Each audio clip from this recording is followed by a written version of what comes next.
Hallelujah dear sisters and brother, praise the Lord. इस सुबह आप लोगों के लिए प्रभु ने अच्छे वचन भेजे हैं। ये वचन के द्वारा आप अपने ज़िंदगी में सुधार कर सकते हैं, अपनी ज़िंदगी को नए कर सकते हैं।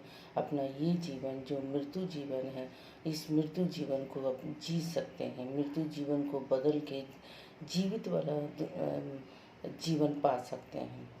प्रभु आज का वचन भेजते हैं। वचन संहिता के 56 अध्याय के 13वें वचन में लिखा है, क्योंकि तूने मुझको मृत्यु से बचाया है, तूने मेरे पैरों को भी फिसलने से बचाया है, ताकि मैं परमेश्वर के सामने जीवितों के उजियाले में चलूं फिरूं।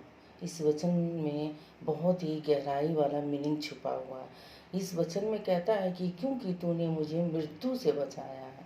आज जो हम लोग जीवन जी रहे हैं, ये मृत्यु की जीवन, क्योंकि हम मरेंगे, उसके बाद भी नरक में भी हमारी मौत ही होगी।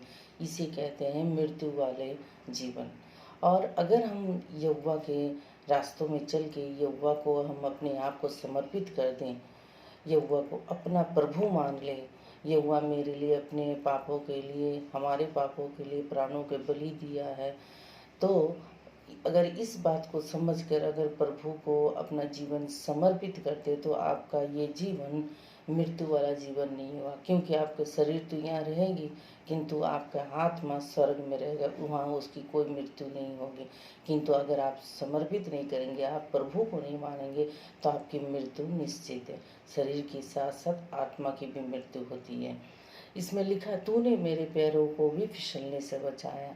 प्रभु कहता है, जो कार्य हम आजकल इस संसारिक जीवन में रह के करते हैं, वो फिसलन वाली ज़िंदगी है। इस ज़िंदगी में जो चलते चलते फिसलते रहते, वो फिसल फिसल के पूरा नरक पहुंचता है। इसलिए फिसलने से बचाए। जो प्रभु को मान लेते हुए कहते हैं कि प्रभु आपने मुझे मृत्यु से बचाया और फिसलने से बचाया, ताकि मैं परमेश्वर के सामने जीवितों के उजियाले में चलूँ फिरूँ। हमें एक प्रकाश मिलता, हमें एक लाइट मिलता, हमें अंधेरे में जीना नहीं पड़ता, उजियाले में जीना पड़ता। हर एक इंसान को दो मृत्यु होती है। जो पाप से भरी रहती है, उसकी दो मृत्यु होती है, एक शरीर की, एक आत्मा की। परंतु अगर हम प्रभु को माने, तो प्रभु हमारे पापों को क्षमा करता है। क्षमा करने के बाद हमें प्रकाशमय जीवन देता है। क्योंकि इस संसार में हम सब पापी हैं, तो मृत्यु तो निश्चित होगी, लेकिन इस मृत्यु के बाद भी और एक मृत्यु होती है, जो बहुत ही लंबी मृत्यु होती है। वह है नरक की आग। वहाँ पर हमारी हर दिन तकलीफ़ें बढ़ती रहती है, लेकिन कभी कम नहीं होती है। इसीलिए जो कोई पाप से तौबा करके अपने आप को शुद्ध करे, धर्मी बनाए, प्रभु को माने, प्रभु मेरे लिए अपने प्राणों को बलि दिए या माने, और प्रभु के वचनों को ग्रहण करें और हमेशा सही रास्ते पे चले, तो प्रभु उनको सिर्फ जीवितों के जगह में पहुंचाता है। लिखा हुआ, ताकि मैं परमेश्वर के सामने जीवितों के उजियाले में चलूं फिरूं। प्रभु हम सबको अपने स्थान में रखेगा, स्वर्ग के स्थान में रखेगा, पाप के स्थान में नहीं है। क्योंकि पाप को छुटकारा पाके स्वर्ग में जाना, ये बहुत बड़ी बात है।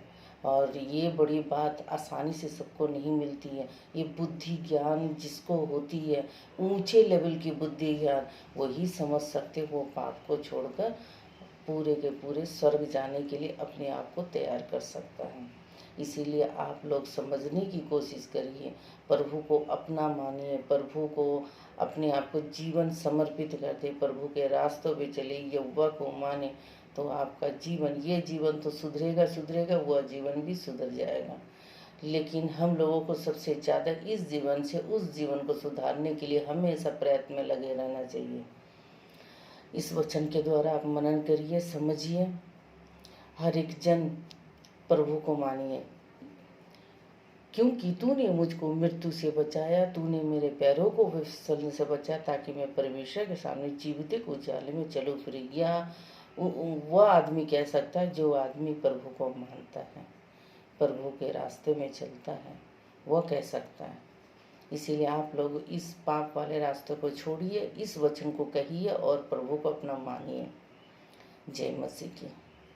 Have a wonderful day.